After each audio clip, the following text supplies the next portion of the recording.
Teman-teman, saudara-saudari terkasih dalam Yesus Tuhan, selamat pagi, berkat dalam. Salam sukacita bagi Anda sekalian, dan jangan lupa untuk selalu bahagia. Tetap gunakan masker, jaga jarak, dan rajinlah untuk mencuci tangan.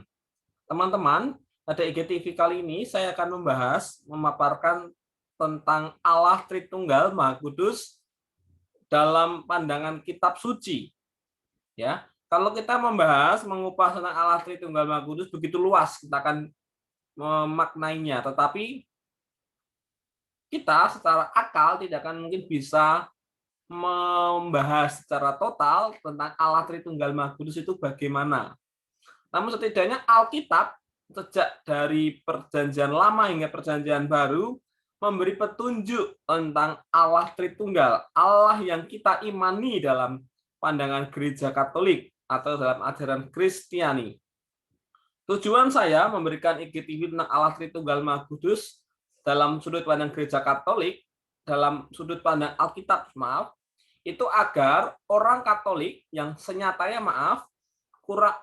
mungkin kurang paham tentang teologi dogmatis maupun tentang tafsir kitab suci yang benar, setidaknya dapat menjawab ketika ada tuduhan dari pihak-pihak non-Kristiani yang bertanya, apakah Allahnya orang Katolik atau Tuhannya orang Katolik yang mereka imani itu tiga? Apakah orang Katolik mengimani tiga Tuhan? Nah, setidaknya kita yang mungkin kurang paham dengan dogma, dengan tafsir kitab suci dapat menjawab dengan benar apa yang menjadi iman kita. Kita harus bangga akan iman akan Tritunggal Maha Kudus. Saya akan share screen, semoga bisa dilihat.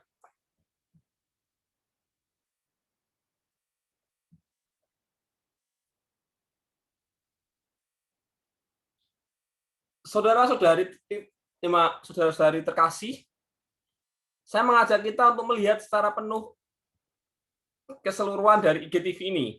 Ya, jangan setengah-setengah. Benarkah Allah orang Kristen ada tiga? Kita akan menjawab. Saudara-saudari terkasih, kebersatuan Allah secara Alkitabiah itu dapat digambarkan seperti himpunan ini. Allah, firman-Nya, roh-Nya. Allah tanpa firman-Nya adalah Allah yang tidak punya kuasa, karena kuasa penciptaan Allah ada dalam firman-Nya. Ini Kejadian bab 1 ayat 3. Daya Allah itu ada dalam firman-Nya. Allah tanpa roh-Nya adalah Allah yang tidak hidup atau Allah yang mati. Allah tanpa roh-Nya itu seperti batu yang mati. Allah harus selalu berada dalam kesatuan kekal, menyatu kekal abadi, walaupun 1/1000 detik dengan roh dan firman-Nya. Jadi, kalau kita menyebut Bapa, kita merujuk pada Allah, Putra, kita merujuk pada firman-Nya, dan Roh Kudus, kita merujuk pada roh Allah itu sendiri. Allah yang Esa itu Allah yang pasti Tritunggal. Esa itu berarti satu. Kalau Allah kita tiga, maka kita tidak diakui di Indonesia, karena Indonesia mengakui ketuhanan yang Maha Esa. Jadi Allah yang Esa itu pasti Tritunggal. Allah yang Esa pasti ada firman-Nya dan roh-Nya. Inilah yang saudara-saudara kita Muslim juga mengimani, bahwa Allah itu ada firman dan roh-Nya. Tiga yang menyatu itu disebut Trinitas. Ini secara umum seperti ini. Lalu saya akan membahas kita mengenai petunjuk mengenai Allah Tritunggal itu sendiri. Allah Tritunggal ini dapat kita lihat secara samar-samar penjelasannya pada kitab Kejadian bab 1 ayat 1 sampai dengan 3. Perhatikan, pada mulanya Allah menciptakan langit dan bumi. Bumi belum berbentuk dan kosong. Gelap gulita menutupi samudera raya, dan roh Allah melayang-layang di atas permukaan air. Berfirmanlah Allah, jadilah terang, lalu terang itu jadi. Dari kutipan ayat kejadian ini, kitab kejadian ini kita bisa melihat 3 hal dalam satu konteks. Yang pertama, Allah sebagai Allah, Allah dalam rohnya, dan Allah dalam firman-Nya.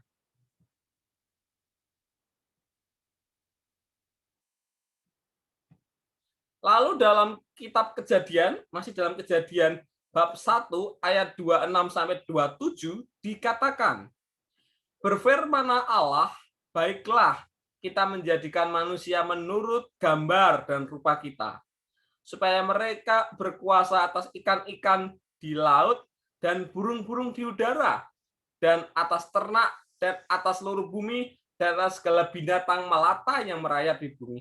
Maka Allah menciptakan manusia itu menurut gambarnya. Menurut gambar Allah diciptakannya dia. Banyak orang menafsirkan kata kita itu berarti jamak. Dalam Al-Quran juga subjek Allah itu selalu menunjuk kita itu jamak. Kalau kita tanya dengan guru bahasa Indonesia, kata kita itu berarti jamak dan mungkin tunggal. Banyak orang menafsirkan kata kita ini berarti malaikat. Allah sedang berbicara dengan malaikat. Kalau Allah sedang berbicara dengan malaikat, maka malaikat adalah, kita adalah gambar dan rupa malaikat. Padahal saudara-saudara, malaikat adalah ciptaan. Bukan Allah, malaikat adalah ciptaan. Kita diciptakan menurut gambar dan citra Allah. Maka dapat disimpulkan secara sedikit, secara samar-samar bahwa kata kita di kitab Kejadian bab 1 ayat 26-27 adalah merujuk pada kebersatuan Allah bersama firman dan rohnya. Saudara-saudari, saya juga ingin membuktikan dari dalam Perjanjian Baru, dalam Matius bab 28 ayat 19. Karena itu, pergilah, jadikanlah semua bangsa muridku dan baptislah mereka dalam nama Bapa dan Putra dan Roh Kudus. LAI yang menerbitkan kitab suci bahasa Indonesia sering mengatakan bahwa dalam nama Bapa dan Anak dan Roh Kudus. Tetapi ini tidak benar karena dalam bahasa Yunaninya, dalam bahasa Latinnya, itu filio. Filio itu menunjuk pada putra. Kalau menunjuk pada anak itu samar-samar. Di dalam nama Bapa dan Putra, dalam nama Bapa dan Anak, anaknya laki-laki atau perempuan. Nah, anak di sini menunjuk pada putra.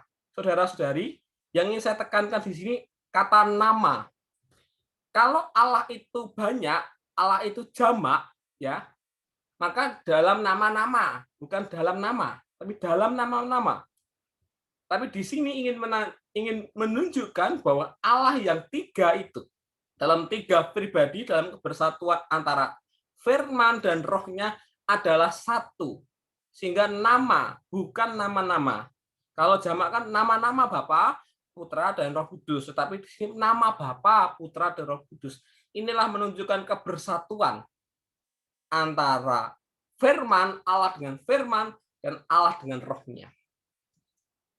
Lalu saudara-saudari, ketika kita juga melihat dalam 1 Yohanes bab 5 ayat 7 dikatakan, sebab ada tiga yang memberi kesaksian di dalam surga, Bapa, Firman, dan Roh Kudus. Perlu dicatat di sini dalam 1 Yohanes bab 5 ayat 7, ketiganya adalah satu. Kalau kita membandingkan kedua sumber ayat Matius bab 28 ayat 19 dan 1 Yohanes bab 5 ayat 7, dapat disimpulkan bahwa Bapa, Putra, dan Roh Kudus menunjuk pada hal yang sama antara Bapa, firman-Nya, dan Roh Kudus-Nya. Jadi, dengan demikian ajaran Gereja Katolik itu bukan ajaran yang ngawur, ajaran yang tipu-tipu, tetapi sungguh alkitabiah. Saudara-saudara terkasih, saya akan membahas tentang Allah Sang Bapa. Saudara-saudari, beberapa iman Kristen Katolik itu diwarisi dari iman agama Yahudi. Allah itu Esa. Dalam iman Kristen yang mewarisi iman agama Yahudi, Allah itu Esa. Allah yang Esa itu kita kenal dari iman Yahudi. Dari iman orang Yahudi, Ini terbukti dalam Ulangan 26 ayat 4. Dengarlah hai orang Israel, Tuhan itu Allah kita, Tuhan itu Esa. Mengapa demikian? Pada waktu itu, pada zamannya Musa, banyak orang asing menyembah ilah. Ilah itu Allah lain, kecuali Allah Yahweh, disebut sebagai ajaran politeisme. Jadi, orang Yahudi mengenal iman Allah yang Esa itu sekurang-kurangnya sejak 3.250 tahun yang lalu atau 2.000 tahun sebelum Tuhan Yesus. Saudara-saudara terkasih, saya ingin membuktikan bahwa Bapa itu tidak hanya disebut oleh orang Katolik saja, tetapi sejak zaman Perjanjian Lama Allah itu disebut sebagai Bapa. Jadi orang Katolik bukan ajaran yang asal ngawur, tetapi sumbernya ada. Kita buka Ulangan bab 32 ayat 6. Dikatakan demikian. Demikianlah engkau mengadakan pembalasan terhadap Tuhan, hai bangsa yang bebal dan tidak bijaksana. Bukankah ia Bapamu yang mencipta engkau, yang menjadikan dan menegakkan engkau? Ingat, dalam Perjanjian Lama, dalam kitab Ulangan, Allah sudah disebut sebagai Sang Bapa. Lalu saya akan membahas tentang Allah sebagai Sang Firman. Allah dalam firman-Nya.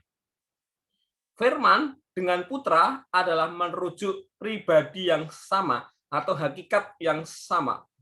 Ini kita dapat buktikan dalam Injil Yohanes bab 1 ayat 1 sampai 3. Pada mulanya adalah firman. Firman itu bersama-sama dengan Allah dan firman itu adalah Allah. Stop. Kalau kita merujuk pada kisah Kejadian bahwa firman Allah yang menciptakan dan roh Allah melayang-layang. Jadi dapat disimpulkan bahwa sejak awal dunia dijadikan, firman selalu ada bersama Allah dalam kebersatuan dengan rohnya. Ia pada mulanya bersama-sama dengan Allah. Segala sesuatu dijadikan oleh dia. Artinya apa? Bahwa yang menjadikan segala sesuatu di bumi adalah Sang Firman. Loh, bukan Allah yang menciptakan segala sesuatu. Ingat, Sang Firman adalah Allah. Ya, dikatakan bahwa Firman itu adalah Allah. Ia pada mulai bersama-sama dengan Allah, segala sesuatu dijadikan oleh dia, oleh Sang Firman. Dan tanpa dia tidak ada sesuatu pun yang telah jadi dari segala yang dijadikan. Jadi saudara-saudara terkasih, dalam arti ketat, yang menciptakan segala sesuatu adalah firman Allah. Firman-Nya. Ini terbukti dalam Ibrani bab 1 ayat 1 sampai 2.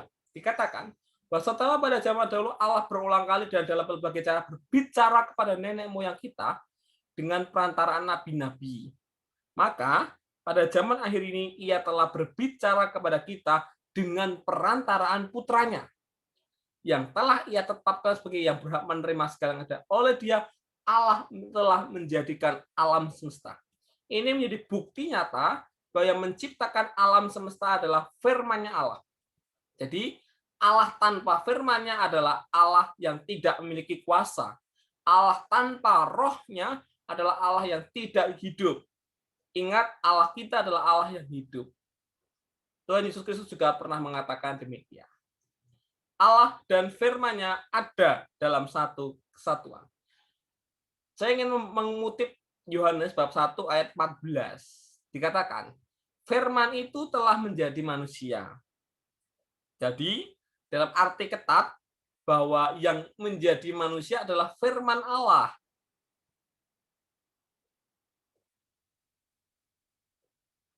Jadi, saudara-saudari, saya ingin mengatakan begini. Firman Allah itu seperti gini. Saya adalah Rio. Lalu saya ngomong, maka yang ngomong itu firman-Nya Rio. Nah, maka di sini dikatakan bahwa Allah dan firman-Nya itu satu tetapi beda. Dalam Yohanes bab 8 ayat 58 dikatakan, kata Yesus kepada mereka, orang-orang Yahudi, aku berkata kepadamu sesungguhnya sebelum Abraham jadi, aku telah ada. Padahal saudara-saudari, Abraham itu ada 2000 tahun sebelum Yesus. Jadi, arti kata aku telah ada sebelum Abraham berarti Yesus dalam kedudukannya sebagai firman Allah. Yesus Kristus adalah firman-Nya Allah yang menjadi manusia. Ya, maka Yesus Kristus adalah Allah. Merujuk pada ayat firman itu adalah Allah. Firman itu bersama-sama dengan Allah dan firman itu adalah Allah. Dengan demikian disimpulkan bahwa Yesus Kristus adalah Allah karena Dia adalah Sang Firman Allah. Lalu tentang Roh Kudus ini sebenarnya agak mudah, saudara-saudari. Allah dalam Roh-Nya, ya. Roh Allah itu sama dengan Roh Kudus. Dasarnya adalah Kejadian bab 1 ayat 1 sampai 2. Pada mulanya Allah menciptakan langit dan bumi. Bumi belum berbentuk dan kosong, gelap gulita menutupi samudera Allah, dan Roh Allah melayang-layang di atas permukaan air. Lalu Yesus menyimpulkan dengan begitu indah dalam Yohanes 14 ayat 26. Tetapi penghibur, yaitu Roh Kudus yang diutus oleh Bapa dalam namaku, Dialah yang akan mengajarkan segala sesuatu kepadamu dan akan mengingatkan kamu akan semua yang telah kukatakan kepadamu. Roh Kudus, Roh penghibur, Roh Allah itu adalah merujuk pada sesuatu yang sama. Dan akhirnya kita akan masuk pada sebuah kesimpulan. Allah, Bapa, disebut Bapa, dalam kebersatuan dengan firman-Nya, Putra, dan Roh-Nya, Roh Kudus, kekal abadi tidak terpisahkan untuk selama-lamanya, kendati hanya sepersekian detik pun. Semoga kita semakin mantap dalam mengikuti Tuhan. Sekian IGTV pada hari ini. Terima kasih. Selamat pagi. Berkah dalam. Tuhan memberkati Anda sekalian. Amin.